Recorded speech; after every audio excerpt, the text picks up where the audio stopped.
Dumating na sa Berlin, Germany, si Pangulong Ferdinand R. Marcos Jr. para sa 3 araw na working visit doon. Ito ang simula ng pagbisita ng Pangulo sa Central Europe ngayong linggo. Kabilang sa mga aktibidad ng Pangulo sa Berlin, ang pulong kay German Federal Chancellor Olaf Scholz kung saan tatalakayin nila ang kooperasyon ng dalawang bansa, partikular na sa maritime collaboration at economic ties. Magkakaroon din ng joint press conference sina Pangulong Marcos Jr. at Scholz na susundan ng German-Philippines Business Forum at ilan pang business meetings.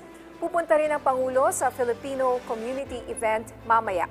Sa kanyang departure speech, sinabi ng Pangulo na kukunin niya ang oportunidad para isulong ang pagpapatibay sa relasyon ng Pilipinas sa Germany at Czech Republic, kasama na ang paghikayat sa mga investor na magbubukas ng trade at investment opportunities sa Pilipinas.